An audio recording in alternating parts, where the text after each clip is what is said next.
Hey kids, how you doing? Uncle Don here. I'm going to go completely off the rails and into the weeds today.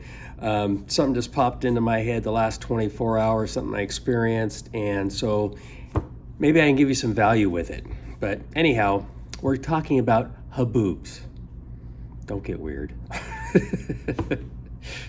I'll put some links down in the description about what a haboob is. Haboob. It's a windstorm. It's a dust storm. It's nasty. I was in the Phoenix area, Phoenix, Arizona. If you're not familiar with the map of the U.S., this time of year, this area or all of Arizona gets what they call monsoons, which is rain. And it's kind of strange. When I first came here, I thought rain comes in the wintertime, but no, not here. It also comes in the summertime. And the storms can be pretty devastating. Lots of water, flash floods. Like last night with the winds, there was a lot of tree limbs down, looking out the window of my hotel room and trash blowing everywhere. I've come to get used to that. Basically, the biggest thing I have to make sure I do is disconnect things that are valuable that are on the power, like my laptop. And I remember one year we fried a television set because you get a lot of spikes, a lot of electrical storms, thunder and lightning. Crazy, crazy. But anyhow, down here in what they call the valley, the Phoenix area, they also get things called haboobs, and that's usually before it starts to rain. And what it does, it's a giant dust storm. I mean, if you look at it from a distance, like there's video from last night, people were in an airplane, looked like a giant fog bank coming in, but it's not fog. It's not moisture. It's dirt, sand, whatever. Trust me, it made a mess out of my car. Can't wait to get it washed. But I don't want to get it washed while it's still raining. Anyhow, so a haboob is like a monsoon without the rain. Instead of rain, it picks up whatever it's on the ground and it blows it around and dumps it everywhere. And then it followed last night. We had some rain and I was hoping my car would get washed, but it looked like I took it off-roading in the mud bog because it's just... I'm not going to even show you my car. It's nasty. So it is just as dangerous as the monsoons, but you're not getting flooded until the rain usually comes later. So why am I bringing this up? Okay, and what's this got to do with goals and your destiny and, that thing called purpose? It's being self-aware, being aware of what you like and don't like, what you're made to do and what you're not made to do. One of the things I don't like about the valley, the Phoenix area, is this time of year is not only does it get the rain and all that, but it gets hotter than hell. In fact, I went out and moved my car earlier and my car thermometer said it was 120. Donnie don't like that. And after the haboob last night and the damage it did, when I'm home, it's going to be in a garage. It's not a big deal. But here's the deal. We do have animals. We do have pets. And I don't like living indoors all the time. And when it's that hot, I'm going to stay inside like I am right now with the air conditioner on. And when it gets really hot, your air conditioner's going full bore 7 by 24, which that usually means you're going to get a very high power bill, which I also don't like. But here's the thing, is down here in the valley, there are some really nice areas, just like they are most metropolitan areas. You have some wealthy areas. And, you have a lot of celebrities that live there. And like here, let's see here, I made a note of it. We have Alice Cooper grew up here. I think he still lives here. Rob Halford from, Judas Priest. And Robert Kiyosaki, the real estate investment guru, lives here. Good for them.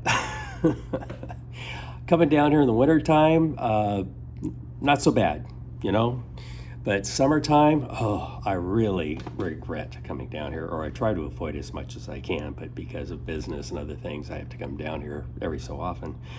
Um, so here's the thing is when you are trying to find or maintain staying with your purpose, you need to be very self-aware, like what works for you and what doesn't. I mean, some people that were born and raised here, there's some people that love the heat. You know, they like going out when it's 120 degrees. I don't. Um, so last night after it started clearing up and I saw how dirty all the cars were outside, this before it started raining, I basically told my wife, I said, there's no way in hell I'm going to relocate in this area because I don't want to live trapped indoors in the summertime because of the extreme weather. And so I knew that about myself. I just didn't ever experience one of these dust storms before and how bad they get. I've driven through sandstorms while driving I-10 going between California and Arizona is notorious for that. I've been driving from California to Arizona when we were in the middle of one. You can hear the sand just pelting your car. You know, the pits it puts in your paint, in your windshield, things like that. It can be nasty. I've watched while I was following semis that they will lean. You know, when the wind's blowing them, the trailer's leaning, and I've seen them where they're almost ready to go on just one side of wheels. Fortunately, I never saw that. However, on the one trip I went on that was really bad, on the opposite side of traffic, there was a truck that jackknifed and it completely blocked the highway. I mean, there were cars backed up for miles. I'm so glad I wasn't in that. That would have been a long day. But this experience at Haboob was something different, and it was definitely a deal breaker for me for ever thinking of possibly relocating down to this area. I just don't want to put up with it. I mean, like right now my car is terribly filthy. It's in the door jams. You open the door, it squeaks because it got into all the parts that rub on each other.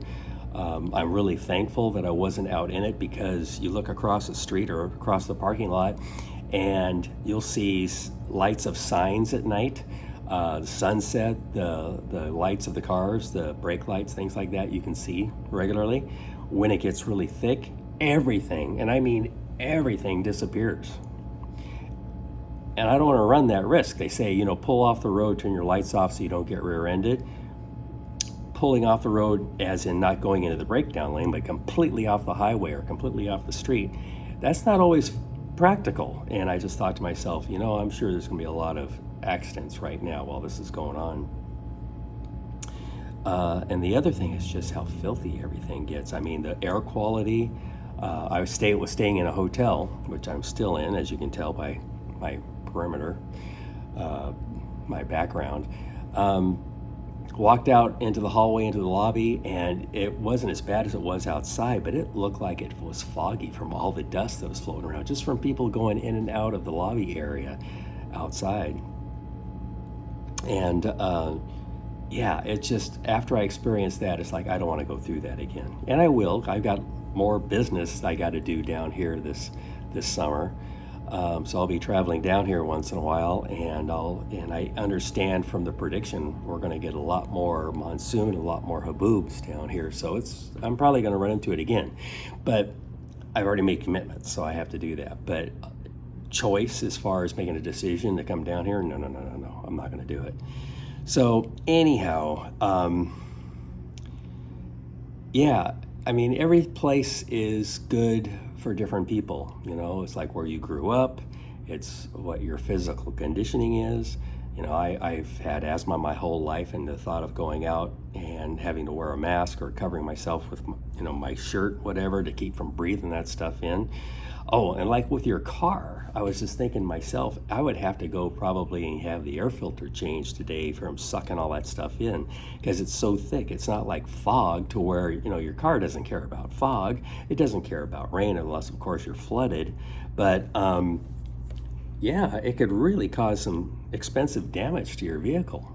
So, anywho, the reason why I bring that up is that it was such an intense experience looking out the window, seeing the palm trees. The flag out in front of the hotel was sticking straight out. I mean, it was like a hurricane, but dust, but dirt. Yeah, it's just really nasty. So, anyhow, these are the things that you may want to be aware of if you're relocating for work, or you're thinking that the grass is greener on the other side, different part of your state or a different state. Do your homework, do your research to find out what the climate's like, what the weather's like, what the traffic's like, the crime report of possibly neighborhoods you want to go check out, things like that. But you want to choose your environments, whether it's work or your business or just the climate. Is this where I want to spend years or spend the rest of my life there? Is it going to make you happy? Are you going to be comfortable? It's like I lived up in the Seattle area for a long time, and the thing about being so close or going closer to the poles, I mean, it wasn't in Alaska or anything, but one thing about being away from the equator is that your days are really start getting extreme. And what do I mean by that? During the winter time, I remember going to work in the dark, coming home in the dark, and it's Seattle, so you go to lunch out, it's going to be rainy and gloomy and rain and drizzly and all that. And then in the summertime, you might have to get up early to go to work the next day, and the kids are running by your bedroom window because it's hot, and they're still awake. It's 10 o'clock, and there's full sun outside. You may not like that, or you may really enjoy that, like having short nights and being able to just do stuff all day long. So anyhow, I just want you to be aware that if you're making any changes in your life, think about some of the subtle things that you have no control over, like the Haboob or the monsoons. I have no control over that. I watch my weather apps very closely. If it shows that there's going to be thunderstorms coming up, I start, things that I don't need to use right now, I'll turn off and unplug, like with my computing equipment. And if I start hearing thundering, I'll bring up the app and it'll show how close the lightning is. And I'll probably just stop. And there's some days that goes on and off all day long. Now, if you need electronics, that could be an issue, get some power conditioners, UPS, uninterrupted power supply, to where you can plug into that and still have power to whatever you need, whether it's TV or your laptop or and your monitors, whatever.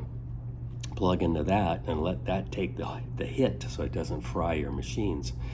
But anyhow, these are things you need to take into consideration. If you're moving to another country, things change. Is it something you really want to live with? So anyhow, just something to think about. Is this a deal breaker? Yeah, if we're moving down here, I really don't want to do it. I mean, if I had to, I would. I can handle it. Make it sound like it's life or death. But it's just not something I want to put up with unless I have to. I like, weather that's more moderate. It's like getting cold. I get cold easily too, now that I'm more mature. So got things to think about. Like I used to ski. Can't pay me enough to go skiing now. I don't want to deal with crowds. I don't want to deal with the cold, blah, blah, blah, yada, yada. So yeah, where you are in your life, what kind of things you want to do, what is your purpose, what are your goals? Do you want to move because you're going to make another $10,000 a year at a company? Get relocated or go to a new company. Is it worth it? Think about that. We just came out of a very light, I think, a La Nina. We didn't have a lot of rain the last year in the Arizona area. Very strange weather. And so there's issues with water around here. The Colorado River is quite dry. They're even talking about water rationing down here in the valley, possibly losing power because there's not enough water behind the dams to create the electrical generation at the dams. Is that a long-term thing? I don't think so, but it could be very hard for a lot of people this summer if we don't start getting some rain. And sometimes you get too much rain, you get flooded out. I remember, what was it, last year or the year before? I think it was like last year, they had a very strange monsoon. Fortunately, I wasn't in the valley area, but there was a lot of flooding. And if you know what Waymo cars are, the self-driving cars, they went stupid. They just basically parked in intersections and they were blocking traffic. Anywho, so yeah, part of figuring out where you want to go with your life, what your purpose is, sticking with your purpose, it may be contrary to the situations you've chosen, whether it's, like I said, climate, like here, or a different culture, or a job. Think about it. Sometimes you get a job that you really hate, but pays well. How long are you gonna be able to put up with that? So, and same thing with weather. Anyhow, I hope you're getting something out of this. This is just something that popped in my head, and I just thought I'd share with you and educate everybody on the weather of Arizona. Monsoons. When I first heard of monsoons, I thought it's something that's from the Eastern Pacific that gets that kind of weather. No, it's here as well. And haboobs, and I thought, what the heck is that? Yes, that's a very bad dust storm. So now you've been educated. Enjoy the rest of your day. This is Don signing out. Take care. Bye-bye.